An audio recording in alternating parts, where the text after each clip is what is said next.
everyone, and welcome to Cherries Red Army YouTube channel. I'm Kirk. We're here with another match review, and AFC Bournemouth 2, Blackburn 0. That's the third consecutive win for AFC Bournemouth in the Championship for the first time in 2021 and the second time this season. I've got John with me, and we're going to go through this game in detail like we usually do. But how are you feeling? Full-time whistle just gone, John? Well, I mean, pleased with the win. 3 points, 3 wins in a row. The other results didn't necessarily go completely our way, but you know, got to keep getting those keep getting those points to make sure we stay in. We'll get back into the playoffs. And I don't know, we'll get into it, but it certainly wasn't the most convincing win. And you know, performance-wise, we'll just have to maybe ignore that one and just focus on the points instead. We appreciate anyone checking in on this video, and please make sure you give this video a like at some point throughout. If you've not subscribed to this channel yet, please do that and help this channel grow. Really want to try and get to 500 before the season's out. And John, you join me on lineups live, and we'll have a look at those lineups before kickoff again. We were pretty happy, and we were spot on from the match preview with those lineups. Yeah, I think most fans would be out there saying that's might even be our strongest lineup, really, based on what we have available, with you know, David Brooks coming in, Lloyd Kelly coming in, and then it's debatable, you know, what our midfield two would be in the sort of 6 positions. But yeah, I mean, there was a lot to look forward to there in what we might be able to do both going forward and trying our best to keep a clean sheet as well. So it was 3 changes. Ben Pearson came in for Jack Wilshere, Lloyd Kelly came in for Diego Rico, and David Brooks came in for Junior Stanislas. So and a back 4 that I was pretty happy with as well. Looking at the opposition, Blackburn, Adam Armstrong and Bradley Johnson, the 2 players who scored on the opening day of the season against us, came in as they didn't play on Good Friday. And Adam Armstrong, before we get into the game, was the one we needed to be wary of. Yeah, exactly. I mean, you know, he's right up there in the goal scoring charts for a reason. He certainly gets himself into the right positions, and you know, I doubt Blackburn are going to be able to keep hold of him come the end of the season. And thankfully, we were able to nullify him for the most part. So in dry conditions in Blackburn, the sun was out, the pitch was okay, but fresh. Chris Temple said it was fresh conditions. The first 5 minutes, John, wasn't the most blessed of quality, shall we say. Both teams almost gave the ball away in their own half, but not punished. And something we've talked about on a few shows now, crosses, and we got 2 corners early on. One didn't clear the first man, and one sort of went on its way to Mars. Yeah, crosses weren't exactly a strong point of our game in particular today, and I just don't know what it is. Stanislas will go, you know, was our taker earlier in the season, and then he suddenly just decided to stop getting it past the first man for 3 matches in a row. So Danjuma comes in. He actually did all right in corners, I felt, last week, or last match anyway. And then today he couldn't hit anyone in a red and black shirt at all. It wasn't just him. David Brooks put in a corner, a free kick that was similar. I don't know what it is with our set pieces at all. And even the one set piece that we actually pulled off in the second half, Billing sent that one halfway to the moon as well. So it was, yeah, not a great day for our crosses.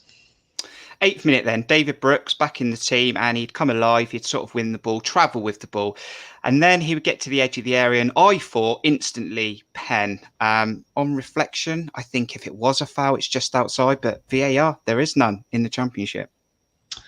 No, thankfully, really, for most of us. But yeah, I don't know how the ref, or at least the assistant ref, didn't give that as a free kick, because it was outside the area. There would have been a free kick.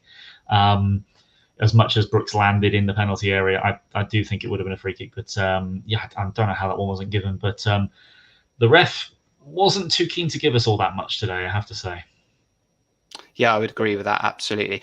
So it was, as I said, it was quite a balanced game for 15, 20 minutes. And Blackburn probably got their first chance through Harvey Elliott, tried to finesse it from an angle, but it was over the bar. But yeah, there wasn't too many chances in those first 20 minutes. No, it wasn't the most quality game overall, I really feel, and those first 20 minutes were not necessarily a high point, but it wasn't the worst the game would get. And neither team really took control of the match. We had more possession, but weren't really creating too much. Blackburn similarly. I think the passing in general from both teams was pretty off for large chunks of the game. But in the first 20 minutes, it kept going back and forth between teams because no one could really take a hold of it. I'm going to come to the goal in a moment, but I want to just touch on Phil Billing again. We did in the lineups live, and I actually thought he is a different player to the one that I criticised last season. I thought he was the one that was pressing from the front, and he was trying to pick up those pockets when we were trying to counter-attack. Hey, no, he was on the floor sliding, trying to intercept the ball, and yeah, he was the one I was impressed with early on from an attacking point of view. Yeah, and I mean, he completed our first tackle of the match as well, tracking down one of their mid-central midfielders and winning the ball in their third. And, blocked a clearance from the goalkeeper. He was very active in helping with the press. And he, again, just maybe one or two passes weren't quite exactly where we needed to be from him, but he certainly was the most involved in trying to make something happen as far as I could see. Okay, so the first goal would come, I think it's around 28th minute, and we would win the ball on the right-hand side, good link up between David Brooks and Adam Smith, and then it would work itself over to the left. And Danjuma felt like he was trying to replicate that goal that he scored on the opening day of the season to win the football match 3-2. He'd have a shot that would block and rebound. It would land at Philip Billing, a player that scores most of his goals, the first goal in games. He scored the 6th goal of the season, and when he scores, we don't win football. When he scores, we win football matches, John. Yeah, we don't lose them. And yeah, it was a really good move actually. It was what I like to see from Begovic when the opportunity arises. He got the ball and handed it off very quickly to Adam Smith, who was actually under a little bit of pressure at first, but then very nice little flick from David Brooks. We see that a lot from Danjuma, and they both pull it off well. Adam Smith does exactly what he needs to do, pulls it back really well to Billing, who sells Lerma a little bit short, but he manages to get it to Danjuma. And after the shot, it just falls to Billing, and he's in the right place at the right time and lashes it into the corner. As much as Dominic Solanke this match did a lot of hard work without really getting any opportunities at all, he will get that assist somehow because it just bounced off him into the path of Billing. But it was nice to see the whole squad get around him, as you can see from that picture. He does it does seem like a bit of a joker at times, so I'm sure he's popular with the rest of the lads. Do you know what it is, John? He looks so happy, and in this form, you can see why. But he really feels like he's adding something to this team now. Yeah, and it's kind of interesting that this is probably. I have no idea about his youth career and what he was like from his hometown club, or where he started anyway. But at Huddersfield, I'm pretty confident he played sort of as the deep line playmaker for them, particularly at least as far as I'm aware. Then when we brought him in, we were playing him as a midfield 2, and now he's getting an opportunity up as a number 10 spot. So he's going to be striker in a few years probably at this rate, but he just is in a position that I think he just likes to be in, because he doesn't have too many defensive responsibilities, but he's still like that gangly frame just nicks the ball away from players, when they least expect it. And he's got so much skill on the ball. It's that horrible phrase that he's got good feet for a big man, but he really does have a lot of skill and a great awareness as an attacker. So it's wonderful to have him in such a rich vein of form going forward.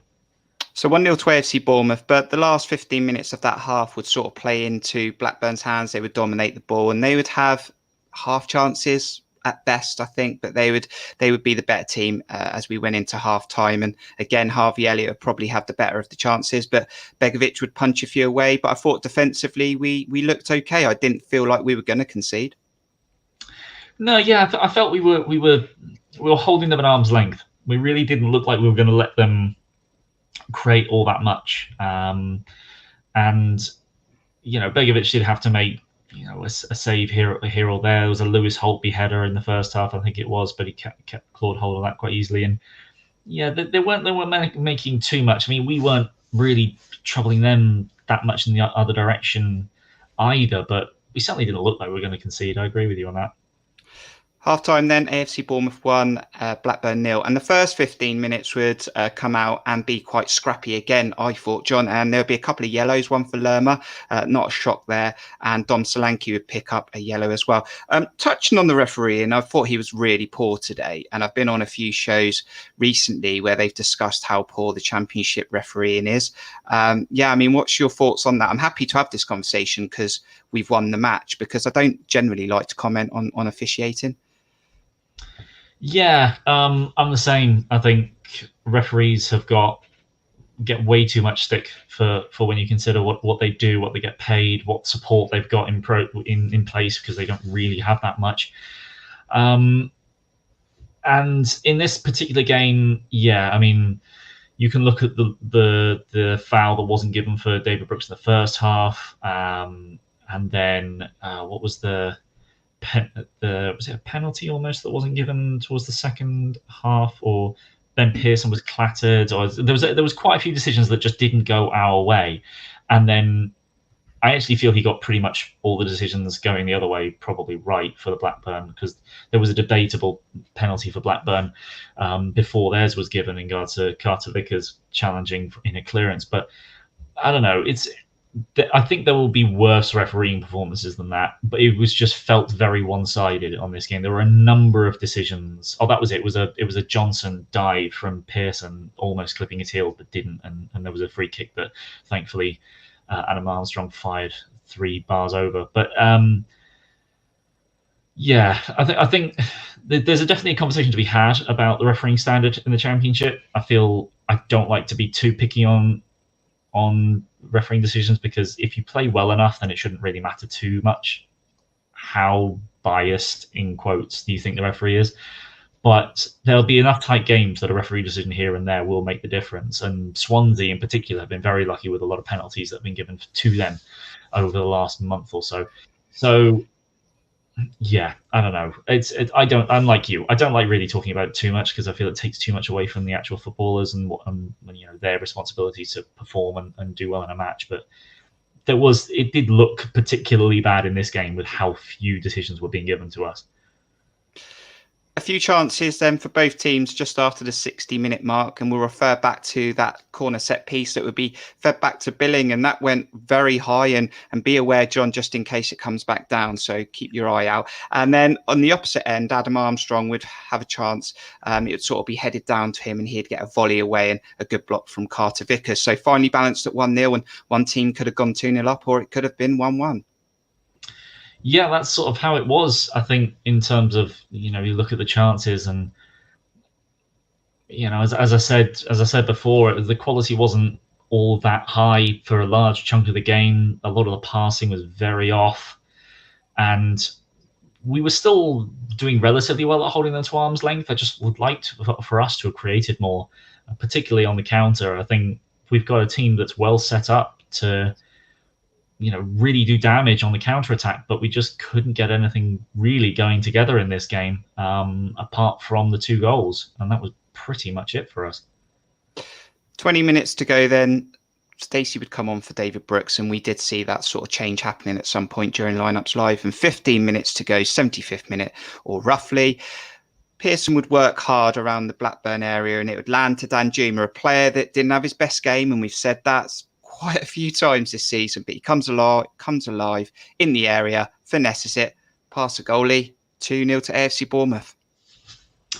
Yeah, Danjuma had done most of his best work in our own third in terms of actually putting in a shift a couple of times defensively, with one particular one-on-one that he muscled in on. But yeah, it was a wonderful pirouette from Pearson to get the ball to Danjuma.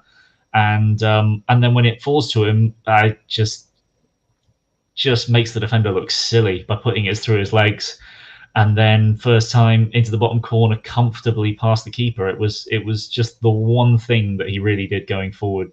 Well, apart from maybe for the first goal, basically all match. But it's like we've talked about him and Stanislas in games when they just haven't really been there, and then suddenly, like that, goal. And it really was out of nowhere, because we didn't look like we were going to make anything, and the ball was bouncing about between about 7 or 8 players in that little corner of the pitch before Pearson through to Danjuma, and then it was a goal. And I mean, in that one instance, I can at least say whether the ref didn't believe it was a foul or not, he might have given an advantage. He might have thought it wasn't a foul on Pearson, but he didn't blow up for anything, and it meant that we could go in and get the second goal to I think pretty much wrap things up at that point. At least that's what we thought would happen. AFC Bournemouth 2, Blackburn 0 then at that stage. And very briefly, just after that, Blackburn would be frustrated. They're in frustration form. But Harvey Elliott, a push. Now, if that game's balanced at 0-0, does potentially he get himself booked or sent off? Well, I mean, he got himself booked at least, which was the right call there. I mean, as I put on Twitter, as Pearson was channeling his inner South American feel by getting a shove right at the top of the chest and going down holding his face. So, maybe he'd taken a few lessons from Jeff Lerma. But, it was nothing more than a yellow. Elliott was frustrated. Elliott was clearly frustrated, along with, I imagine, most of the Blackburn players. Pearson was all over him, trying to get past him. There's no need for him to turn around like that and push Pearson at all. He's still young. I didn't realise he turned 18 yesterday, I think it was, or the day before. So he's still a very young player, but he shouldn't be doing that. And the referee did the right thing there, just a yellow. We move on, and the free kick was still in Blackburn's favour anyway. We'll get to the frantic end of the match then in just a moment. But there was an opportunity to get a third, and that was your score prediction, John, I think. And it was Surridge would come on, play his part. Danjuma would get another chance, but pull it just wide. But yeah, could have made it 3. Yeah, I was really hoping to, because I think I was the only one that went with 3-0 out of the lineup, the lineups live section. But it was Sam Surridge. Actually, interesting. Like, Sam Surridge comes on, and within 2 minutes, he almost makes 2 chances. The first one where he clips it into Stacey, who's ran too far forward and can't get his head on it, and then the next one he sets up, or at least looks like he might set up Danjuma, but Danjuma had gone a little bit wide at that point. It was. It was close. That one did go very close. In fact, it sort of reminded me of almost what Watmore pulled off against us in the last game. But unfortunately, that one, this one rather went the wrong side of the post and stayed 2-0. Okay, so the frantic last 6 minutes that went up on the board from the 4th official, and Adam Smith. We've seen him do this quite a few times. Would be sort of make a decision that you wish he hadn't. Might have been soft, maybe, but the referee gave a penalty. And then Adam Armstrong, looking to get his 20th goal of the season, been stuck on 19 since the 17th of February. And then you would see, John, the good, the bad, and then the excellent from Steve Cook. Tell us about it. Yeah, so I suppose Adam Smith, first off, really disappointed with that, because I thought he'd been excellent all game. And it was a very lazy attempt at a tackle. And bearing in mind, he's going up a guy that's like a foot taller than him. I thought he would lose out in a header at the back post, not just kick out at his foot. And it was a stonewall penalty. No issues with that at all. Armstrong does what... the damn name's leaving me. Who was the Saints striker? No, old Premier League striking legend. Saints one man. Letitia? That's it, Letitia. Letitia, I think it was, I remember hearing him going and talking to a team about how to strike a penalty, and he says, never put it down the middle. And I don't know why, but he says he never put it down the middle, and you should never put it down the middle, which is exactly what Armstrong did, and Begovic got his legs in the way, which was a fantastic save. Now, I'm not entirely sure what particularly happened after that. I believe it was it a free kick that was given to Blackburn after that, or was it corner? Because I'm not entirely sure. I think it ended up coming back in. Begovic would decide to go on a bit of a wander, and then Steve Cook would decide to try and cover him. Yeah, it was certainly, however the ball came in, whether it was a free kick or just in continuing play, Begovic decides to come out to about the penalty spot and completely misjudge it. Ball gets flicked on by probably a Blackburn player, goes to, I think, Gallagher at the back post, I'm not sure. Whoever it was, it falls to. There's 2 Bournemouth players that are trying to get in the way of it. There's Kelly that's close, goes by him, and then Steve Cook is in exactly the right place at the right time to heave it off the line and send it flying back towards the Blackburn half. Yeah, it was a good and the bad from Begovic, and then Steve Cook, who's been, I think Steve Cook's been somewhat overshadowed by Cameron Carter-Vickers over the last few months, because CCV has rightly got a lot of praise for how he's fitted in and how good he's been.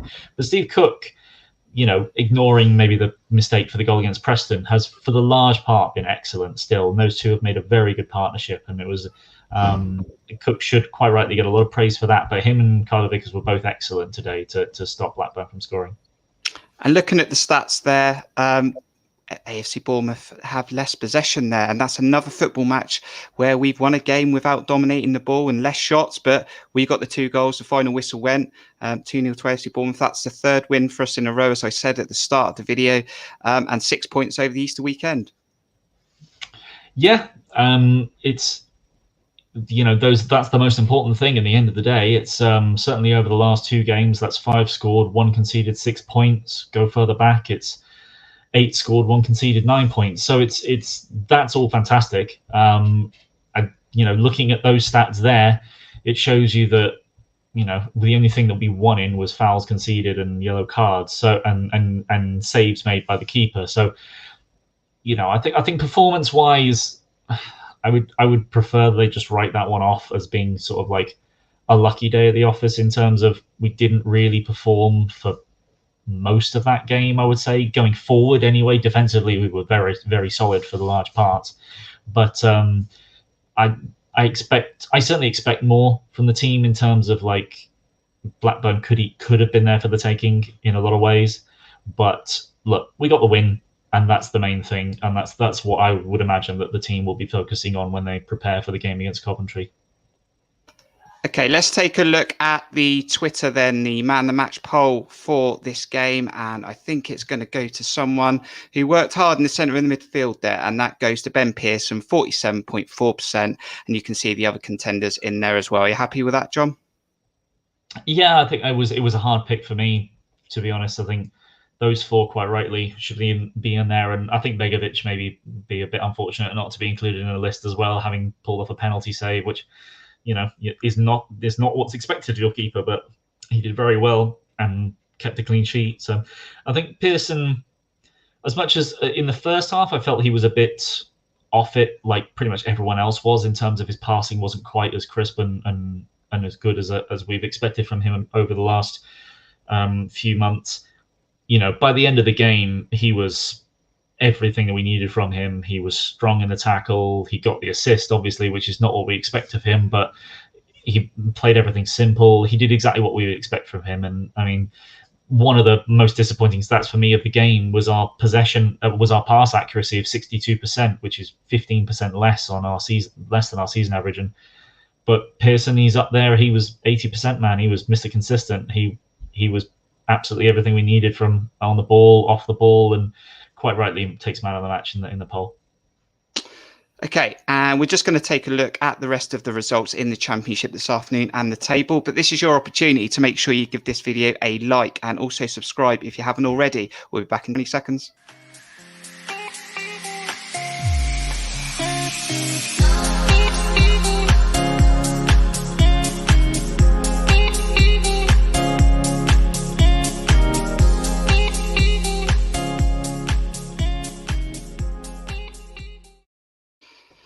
Okay, so the rest of the results in the Championship this afternoon is Middlesbrough 1, Watford 1, Blackburn 0, AFC Bournemouth 2, Coventry City 3, Bristol City 1, Luton 1, Barnsley 2, Nottingham Forest 3, QPR 1. I think there's a goal in there for Lewis Grabban as well.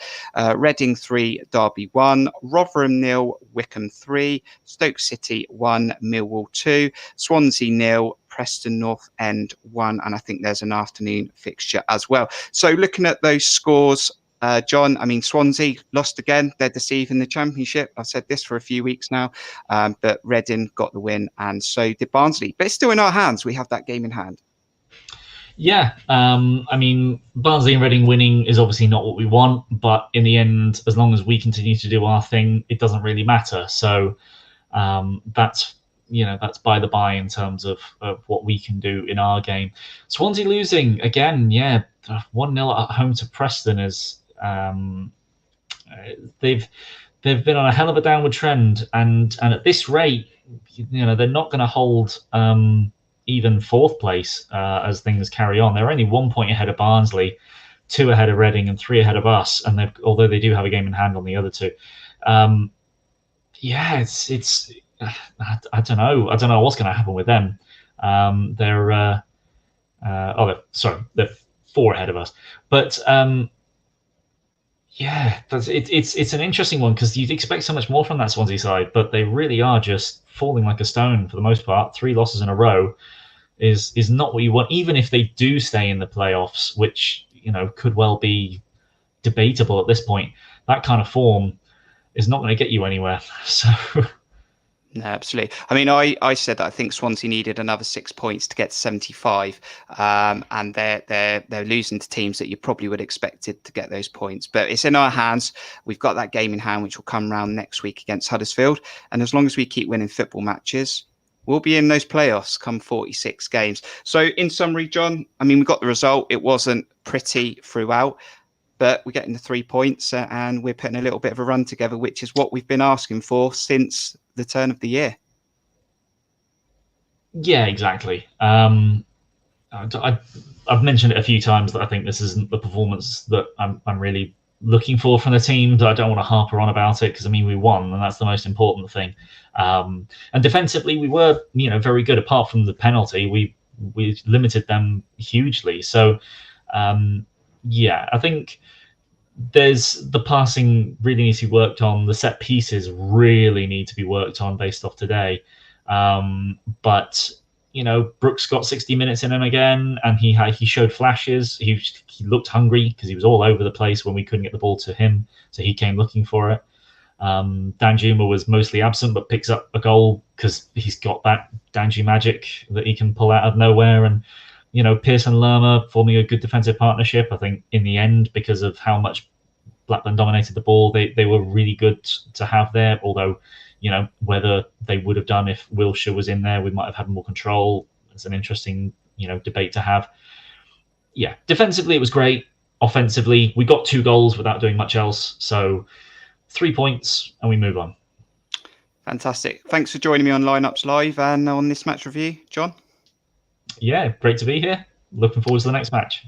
Thank you for all the followers and subscribers as well who have checked out all our content over this game week. We have Coventry City coming up on Saturday, and we'll have another match preview for you on Friday at 7:30 p.m. And we'll have Lineups Live prior to kickoff and the review as usual afterwards. Please make sure you give this video a like. It's another 3 points for the Cherry. That's 3 wins in a row. And we're trying to just put a little bit of a run together to get ourselves in those playoff positions. Until next time, from me and John, we'll see you on the next video. Up the Cherries.